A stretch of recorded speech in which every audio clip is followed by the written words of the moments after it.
አንዴ እናውራ። ምንም የምናወራው ነገር የለም። እሺ እንዴ? እንዴት? እኔ ማውራት በፈልግስ?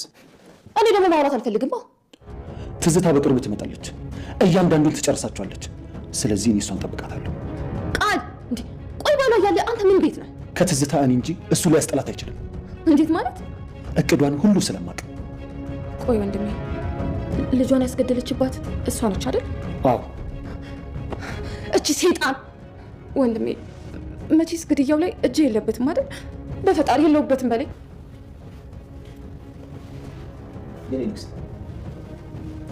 አሁን እንዳትሻለው ተሻለ። ቆይ ምንድነው እየተፈጠረ ያለው? ምንድነው እየሆነ ያለው? አትደናገጪ፣ ምንም አልተፈጠረም። እንዳልኩሽ ነው። ያ ባልሽ ከኔ ጋር ጨዋታ መጫወት ፈልጎ ነበር፣ ግን በድጋሚ ተሸነፈ። እና አንተ በሕይወት አለህ? ይገርማል አይደል? አዎ በሕይወት አለሁ። ያ ባልሽ ለዓመታት አግቶኝ ነበር።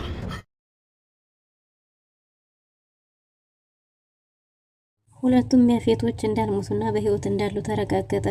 ያፌት ኤፉን አገታት። ናታንም እኔ እመጣልሃለሁ ጨረቃዬን ምንም እንዳታረግ እያለው ነበር። ያፌት ግን ውድ የሆኑት ነገሮችህን በሙሉ አጥፋ፣ ሸሽግ፣ ከኔ አረቀህ ደብቅ ብዬህ ነበር፣ ግን እሱም ማድረግ አልቻልክም ብሎታል። ኤፉ ራሷን ስታወድቃለች። ሞቷል የተባለችው ያፌት በህይወት ኖሮ ስታየው እኔ ነኝ የመጣሁት ወይስ አንተ እያለች ነበር። ያፌትም እሷ ሞታ ሰማይ ቤት ተገናኝተው እንደሆነ እየነገራት ነበር። ኤፉ የምታየውን ነገር ማመን አቅቷታል። ቃል የኤፉ ልጅ እንዳለ ትንሹ ያፌት እንዳለና እሱን ለመግደል እንደታዘዘ ግን ደግሞ እሱን ማድረግ እንዳልቻለ እሷን ለበቀል ሲከታተል በነበረበት በፍቅሯ እንደወደቀ ተናግሯል። እንግዲህ የቃል እህትም በጭራሽ እኔ አንተ ጋር የወንጀል ተባባሪ መሆንም የእብድ ቤተሰቦች አንተን የማይመጥኑ ሰዎች ጋርም መቀላቀል አልፈልግም፣ ከዚህ በኋላ ትዕዛዝህን አልቀበልም ብለዋለች። ግን ደግሞ ቃላ ቤት ተፈጠረው ሙሉ በሙሉ ለእህቱ ነግሯታል ማለት ነው። እህቱ ውስጥ ትረዳ ይሆን? አሁን ትንሽ አገግማለች እና እንግዲህ መቼም ያፌት እሷን ቢያገኛትም ሊጎዳት አይችልም። ኤፉን ጠብቅልኝ ብሎ ወደ ኤፉ አቤልን ልኮት ነበር። ግን ደግሞ አቤልም ሆነ ናታን እዛው ቢኖሩም ኤፉን ከያፌት መጠበቅ አልቻሉም ማለት ነው። እና ኤፉ ናታን እጅ ገብታለች። በቀጣይ ምን ሊፈጠር ይችል ይሆን? ሰላም ሰላም፣ ውድና የተወደዳችሁ ውድ ቤተሰቦች እንደምን አላችሁ? በያላችሁበት የዓለም ዳርቻ ሰላማችሁ በዘት ተተረፍ ይበልልን እያልን ዛሬም በአዲስ መጥተናል። እናንተም በቅንነት ላይክ፣ ሼር፣ ሰብስክራይብ ማድረጋችሁን አትርሱ። ሐረግ ተከታታይ ድራማ በባለፈው ክፍል እንዴት ተመለከት ነው እንግዲህ ያፌት ከታሰረበት አምልጦ ነበር። እናም አምልጦ እንደወጣ የመጀመሪያ መልእክት የላከው ናታንን ውድ የሆኑትን የሱን ውድ የሆኑ ቤተሰቦቹን ወይም ደግሞ እነ ጨረቃውን እንዲጠብቅ አርቆ እንዲደብቅ መልእክት እንዲልክ እንዲያስቀምጥ ለአቤል ልኮ ነበር ማለት ነው። ጠባቂዎቹን በሙሉ ረፍርፎ ደብድቧቸው አምልጦ ነበር የወጣው። እናም እንደወጣም የመጀመሪያ ስራው የሆነው ኤፉን ማጥመድ ነበር።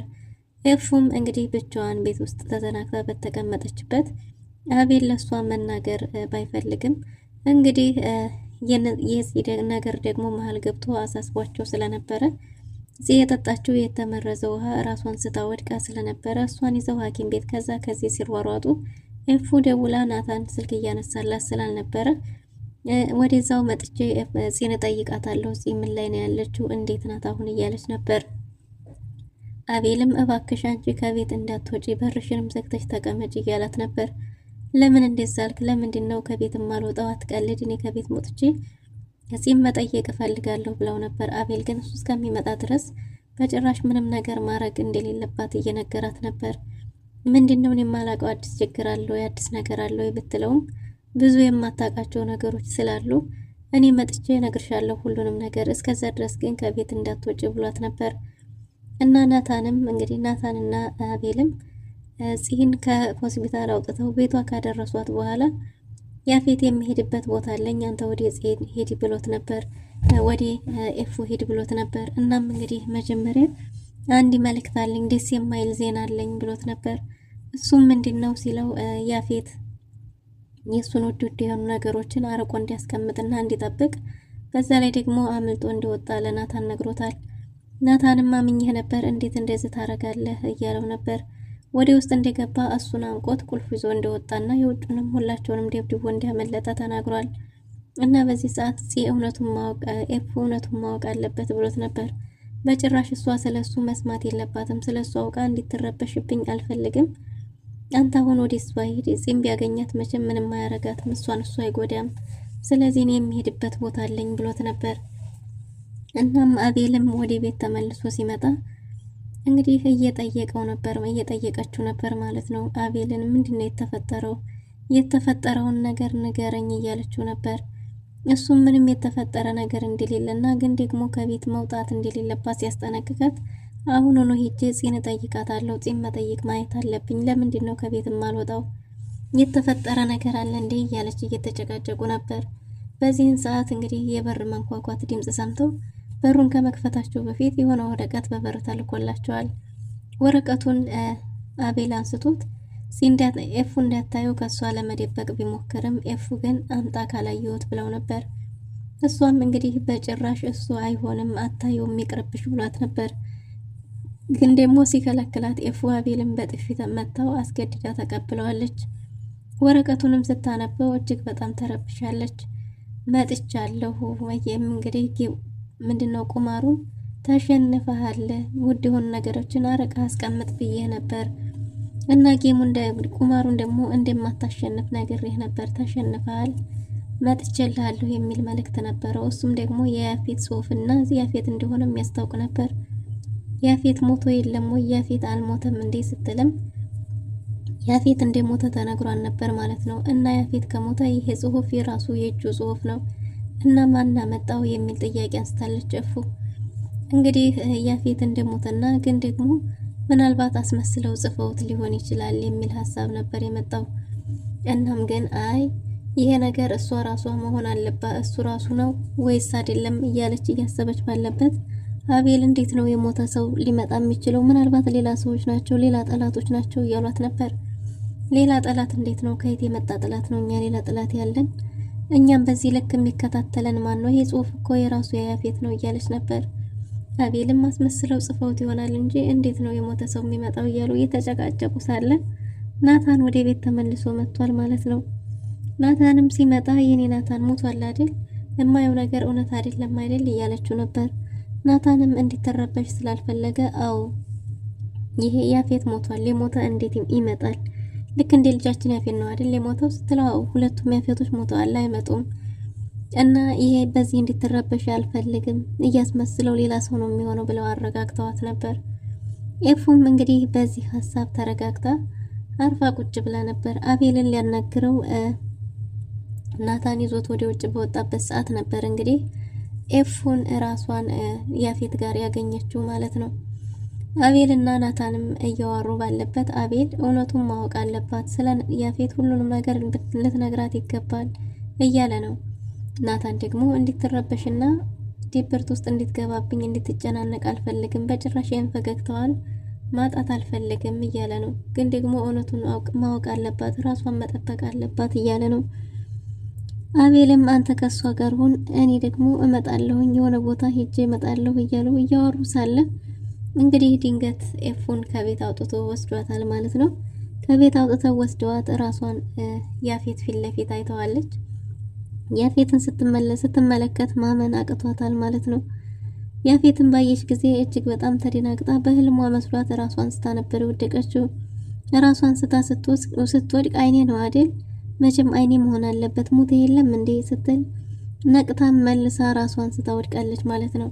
የኔ ንግስት መጥቻ ሞቻለሁ እኮ አንቺም ሞተሽ እኔ ጋር መጥተሽ ነው ሰማይ ቤት ተገናኝተን እያላት ነበር። እንዴን ያለው አልሞትኩም እያለች ውዝግብግብ ብላ ነበር። እናም ነቅታ መልሳ ስታየው መልሳ ራሷን በተደጋጋሚ ስታለች።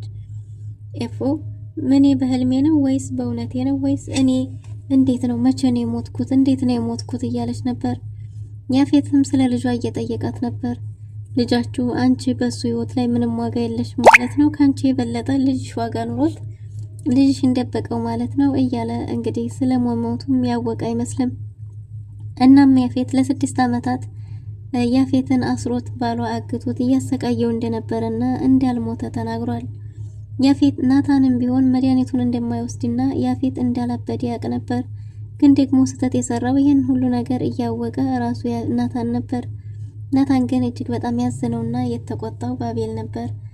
አቤልም እንግዲህ እኔም ምንም ሊያረገኝ አይችልም፣ እናንተን ጠብቁ፣ እኔም መግደል ቢፈልግ በሰዓቱ ወዲያው ሊገለኝ ይችል ነበር እያለ ነው። ግን ደግሞ መልእክት እንዲያደርስለት ሊሆንም ይችላል፣ እኔን ተወኝ፣ ግን ደግሞ እናንተ ራሳችሁን ጠብቁ ቢልም እንግዲህ ኤፉ ሄዳለች ማለት ነው። ባልሽ ተኝቶ ነው እንዴ እስካሁን ድረስ የማይደውለው እያለ ነው። ናታንን ስልክ ይደውላል ብለው ቢጠባበቁም ናታን የኤፉን መጥፋት ስላላወቀ እንግዲህ ውጭ ላይ ስለነበሩ ስልክም አልደወለለትም ማለት ነው። ቃለብ በሌላ በኩል ክትትሉ ኤፉን ሆኗል። ኤፉ በየት ወጣች በየት ገባች ሆኗል ነገር ሁሉ። እናም ወደነ ኤፉ ተልካ እንግዲህ የቃል እህት ቤተሰቡ አቀባበሉም ሆነ ሁኔታው ስላልተመቻት እያበደች ወደ ቤት ተመልሳለች። ፍቅረኛው ሳሎን ላይ ቁጭ ብላ ሻው ምን አይነት ሻይ እንደሆነ ባይታወቅም ሻይ እንድጠጣ እየጋበዘችው ነበር። ግን ደግሞ ቃል አንድ ስልክ ተደውሎ የስራ ስልክ ነው ብሎ ተነስቶ ወጥቷል። እሺ በቃ መኝታ ቤትህም ቢሆን ይዘህ ውጣው ይዘህ ጠጣው እያለችው ነበር። እሱም በጭራሽ ምን ሆነሽ ነው ብሎ ጥሎ ተነስቶ ሄዷል። እሷም ያሰበችው ነገር ባለመሳካቱ እጅግ በጣም ተናዳለች። እንዴት ነው አንድ ቀን እንኳን ያሰብኩት ነገር የማይሆንልኝ እያለች በጣም ተናዳለች። ቃልም ስልክ ሊያናግር መኝታ ቤቱ በገባ ጊዜ እህቱም ወይ እንግዲህ እየተናደደች መታ ቃል እያለች እየጮች ነበር የገባችው። እኔ ባንተ ምክንያት ችግር ውስጥ መግባት አልፈልግም፣ እነዛ አብዲ ቤተሰቦች ዘንድ መሄድ አልፈልግም። እንዴት ነው አንተ ክብርህን የማይመጥን ቦታ ላይ ዝቅ ብለህ የተገኘኸው? ለዛውም ባለ ትዳር እያለች ነበር። እና ቃልም ተረጋጊ፣ እዚህ ማውራት አንችልም፣ ሌላም ሰው አለ ቢላትም እሷም ተናዳ ስለነበረ የማንም ምንም መኖር ግድ እንደማይሰጣትና ግን ደግሞ ሁለተኛ እነዛ ሰዎች ጋር እንደማትሄድ ብላ ተናግራለች። ግን አንድ ነገር ካልነገርከኝ በጭራሽ አልፋታህም ብለዋለች ማለት ነው። እናም አንተ የምትሰራው ስራ ምንድን ነው? ወንጀል እየሰራህ ነው ወይ ያለው? እምቢ ካልክ እውነታውን የማትነግረኝ ከሆነ የመጣሁበትን መለሳለሁ ብላ እምቢ ብለዋለች። ቃልም አንድ በአንድ የተፈጠረውን ነገር ነግሯታል። ቃል ወንድሟን ያፈቀረችውን ጓደኛዋን እንግዲህ አርፈሽ ተቀመጪ፣ ልብሽን ብትሰበስቢው ይሻላል፣ ከሚሰባበር ልብሽን ሳትረሻጂ፣ እሱ አንዲት ሴት የማያውቃትን ሴት አፍቅሮ እየተከተለ ነው፣ ስለዚህ የበለጠ ልብሽ ከሚጎዳ ብትርቅ ይሻልሻል ብላታለች።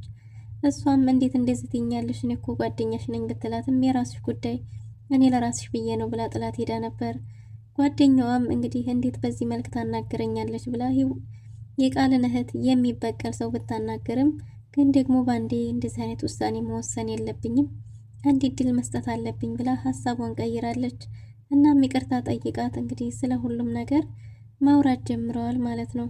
እኔ ስሜታዊ ሁኜ ተናገርኩኝ እንጂ ግን ደግሞ ለአንቺ ብዬ ነው፣ ቢሆንም በዚህ መልክ መናገር አልነበረብኝም፣ ወንድሜ የማያውቃትን ሴት አፍቅሮ እየተጨነቀ ነው ያለው፣ ስለዚህ አይሆንሽም ብዬ ነው እያለቻት ነበር።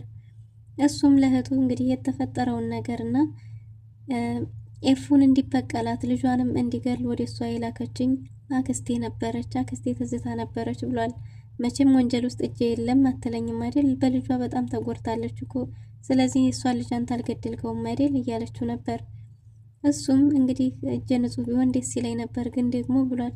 መቼም ገድዬዋለሁ አትለኝም ብላ አጣብቃ ስትይዘው እሱም እንግዲህ የተፈጠረውን እያንዳንዱን ነገር እርጇ ቀብር ላይ እየሄደች ቀን በቀን ስታለቅስ ሲከታተላት ከጠላትነት እንግዲህ ወደ አፍቃሪነት እንደተቀየረና በጣም እንደምታሳዝነው ባሏ ጋርም ተጣልታ እንደነበረ አሁን በቅርቡ እንደሆነ የታረቁት ሁሉንም ነገር ሽምድድ አድርጎ ነግሯታል ማለት ነው። እና እሷም እንዴት እንደዚህ ታረጋለህ እያለችው ነበር።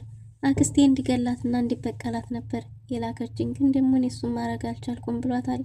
እና ወንድሜ እንዴት ልጇን ትገልባታለህ ብትለውም ልጇ ያፌት እንዳልሞተና በህይወት እንዳለ እሱም እየጠበቃት እንደሆነ ነግሯታል ማለት ነው። በሌላ በኩል ያፌት ለናታን ደውሎ የምትወዳቸውን ነገሮች በሙሉ አርቀህ ደብቅ ብዬ ነበር፣ ግን ደግሞ ከኔ ማራቅ አልቻልክም። በዛ ላይ ደግሞ ሚስትህ ለአንተ አሁን ላይ ዋጋዋን ሶባታል፣ ለምንድን ያልደወልከው ብሎታል።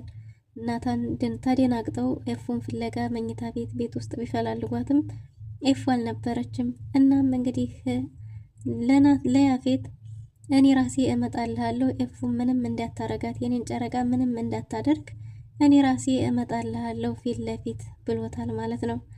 እናም እንግዲህ ያፌትና ናታን ፊት ለፊት ሊጋጠሙ ነው። ምን ሊፈጠር ይችል ይሆን? ውድና የተወደዳችሁ ለዛሬ የነበረን ቆይታ ይመስል ነበር። በቀጣይ እስከምንገናኝ መልካም ጊዜ